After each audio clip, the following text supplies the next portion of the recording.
Assalamu alaikum, bonjour et bienvenue à tous. J'espère sincèrement que vous allez tous bien. Pour comprendre un petit peu le conflit israélo-palestinien actuel, sur le point de vue religieux, d'accord. Sur le point de vue religieux, il faut revenir un petit peu en arrière dans l'histoire pour comprendre en fait l'origine, d'accord, du peuple d'Israël, sa religion, ce qui s'est passé, et qu'est-ce que l'islam dit par rapport à tout ce qui est Palestine, le peuple juif, etc. Tout ça. Parce qu'il y a beaucoup de personnes qui disent un petit peu tout, n'importe quoi, et ça alimente les problèmes, ça alimente l'hostilité. Il y a beaucoup de gens qui disent sur l'islam tout et n'importe quoi, que ce soit des musulmans, puisque c'est le cas, ou bien des personnes qui ne le sont pas. Donc, ce qu'il faut faire pour bien comprendre, c'est qu'il faut revenir directement dans les textes, regarder, consulter, analyser ce que les textes disent, et ensuite tirer une conclusion par la permission d'Allah subhanahu wa ta'ala. Revenons à la base. Allah nous a créés pour qu'on l'adore. Wa ma khalaqtul jinn wal insa illa liya'budun. Pour ce faire, Allah va envoyer des prophètes et des messagers. وَلَقَدْ بَعَثْنَا فِي كُلِّ أُمَّةٍ رَسُولًا أَنْ يَعْبُدُوا اللَّهَ وَاجْتَنِبُوا الطَّاغُوتَ. Donc il y a beaucoup de prophètes et messagers qui ont été envoyés, et donc en fait le Coran va en mentionner 5 parmi les plus grands. Fasbir kama sabara ulul azmi minar rusul. Ces cinq grands messagers ont été cités nominativement dans la sourate numéro 42 et également dans la sourate numéro 33. Sourate 42 verset 13, sourate 33 verset numéro 7. Donc il s'agit de Noé, que la paix divine soit sur lui, il s'agit de Abraham, Moïse, Jésus et le prophète Mohammed alayhi salatu wassalam. Donc ce qui va se passer, c'est qu'on va commencer déjà par parler d'Abraham, que la paix divine soit sur lui, d'accord. On est d'accord par rapport à lui sur le fait que c'est un grand prophète, etc. Et le Coran ne tarit pas d'éloge quant à la figure d'Abraham, que la paix divine soit sur lui. وَاتَّخَذَ إِبْرَاهِيمَ خَلِيلًا. D'accord. Allah dans le Coran il dit وَلِقَدْ اصْطَفَيْنَاهُ فِي الدُّنْيَا وَإِنَّهُ فِي الْآخِرَةِ لَمِنَ الصَّالِحِينَ. D'accord. ثُمَّ أَوْحَيْنَا إِلَيْكَ أَنِ اتَّبِعْ مِلَّةَ إِبْرَاهِيمَ حَنِيفًا وَمَا كَانَ مِنَ الْمُشْرِكِينَ. واذكر في الكتاب إبراهيم إنه كان صديقا نبيا. Il y a énormément de choses dans le Coran qui vont dans ce sens-là. Millata abikum Ibrahim. Donc Abraham, que la paix divine soit sur lui, fait partie des 5, et donc c'est une figure emblématique de l'histoire de la prophétie. Donc Abraham, que la paix divine soit sur lui, en fait, Allah Azza wa Jal, il l'a choisi pour être un guide, un imam. C'est-à-dire Abraham, lui, en fait, Abraham, lui, en fait, il avait pour charge de transmettre le monothéisme, d'accord, dans sa descendance, etc. Et cette parole-là devait perdurer, et en fait, elle devait continuer d'exister. Abraham, que la paix divine soit sur lui, d'accord. Donc là, en fait, on va parler de 2 enfants d'Abraham, que la paix divine soit sur lui, d'accord, dont Allah a parlé dans le texte du Coran. Donc il y a Ismaël, que la paix divine soit sur lui, Ismaël et Ishaq, alayhi salam. Ismaël, alayhi salatu wassalam, Allah Azza wa Jal, il va en parler indirectement, donc pas de manière nominative, dans la sourate numéro 14, d'accord. Allah Azza wa Jal, il nous fait mention justement que Abraham, il avait donc laissé sa famille donc dans la zone de Mecca, et ça vous verrez, si vous voulez plus d'informations, Inch'Allah, je vous laisse le loisir de retourner au texte d'explication, Inch'Allah. Donc Abraham, que la paix divine soit sur lui, donc il va avoir donc l'honorable et la noble mission de reconstruire la Kaaba. Donc la Kaaba, comme vous savez, c'est c'est la mosquée sacrée à la Mecque. Donc les musulmans considèrent que la Kaaba, c'est la première mosquée qui a été construite, d'accord. Certains ils disent par Adam, que la paix divine soit sur lui.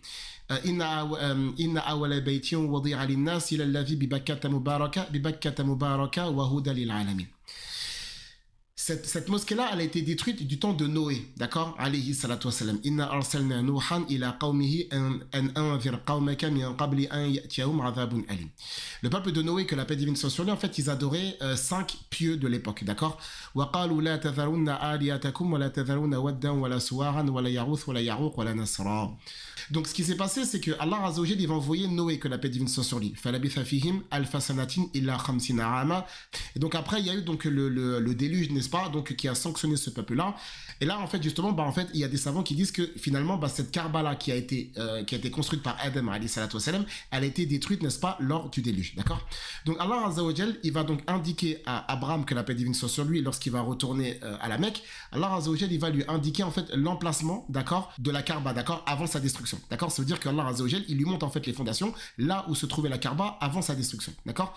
Donc Ibrahim alayhi salatu wassalam, accompagné de Ismaël, donc tous les deux, ils vont en fait rebâtir la Kaaba. القواعد من البيت وإسماعيل ربنا تقبل منا إنك أنت السميع العليم.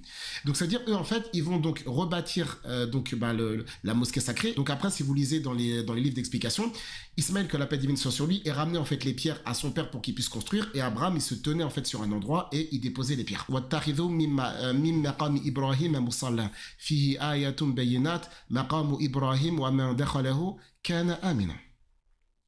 Donc ce qui va se passer, c'est qu'en fait, la Kaaba, en fait, elle va être rebâtie, d'accord? Et Allah il dit dans Surat Al-Baqarah, وَعَهِدْنَا إِلَى إِبْرَاهِيمَ وَإِسْمَاعِيلَ أَنْ طَهِّرَ بَيْتِيَ لِلطَّائِفِينَ وَالْعَاكِفِينَ وَالرُّكَّعِ السُّجُودِ.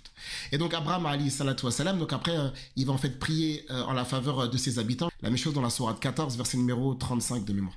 Et Allah Azza wa Jal, subhanahu wa ta'ala, en fait, nous parle aussi de Ismaïl, alayhi salam, dans plusieurs sourates dans le texte coranique, notamment dans Sourate Maryam, وَذْكُرْ فِي الْكِتَابِ إِسْمَاعِيل إِنَّهُ كَانَ صَادِقَ الْوَعْدِ وَكَانَ رَسُولًا نَبِيًّا. Également dans la sourate numéro 37, et dans d'autres passages dans le texte du Coran, comme dans la sourate 4, verset 163, ou encore la sourate 2, verset 136, ou bien encore la sourate 3, verset numéro 84. Donc ce qui va se passer, c'est que Ismaël, que la paix divine soit sur lui, donc il a eu cette en fait honorable tâche, d'accord, de rebâtir la Kaaba à l'aide, en compagnie de son père. Parmi les enfants de Abraham, que la paix divine soit sur lui, il y a aussi Ishaq alayhi salatu wassalam. Ishaq qui a reçu lui aussi la révélation dans la sourate 2 verset numéro 136, dans la sourate 4 verset numéro 163 de mémoire. Et donc après donc il y a l'annonce par rapport à sa naissance dans sourate Dhariyat, dans la sourate 51, et dans sourate Hud, la sourate numéro 11. Ce qui va se passer, c'est que Ishaq, alayhi salatu wassalam, il va avoir pour fils Yaqub, alayhi salatu wassalam, d'accord, et Jacob, et ensuite, Jacob, lui, va avoir ses célèbres 12 enfants, qu'on va appeler donc les 12 tribus de la maison d'Israël. Yaqub, alayhi salatu wassalam, Allah Azza wa Jal en parle dans plusieurs textes dans le Coran, d'accord, dans la sourate 3, verset numéro 93, dans la sourate 38, verset numéro 46, dans la sourate 6, verset numéro 4, sourate 6, verset 84, dans la sourate 2, 136, dans la sourate 3, 84, dans la sourate 19, verset numéro 58, dans la sourate 4, verset numéro 163, et dans d'autres passages dans le texte du Coran.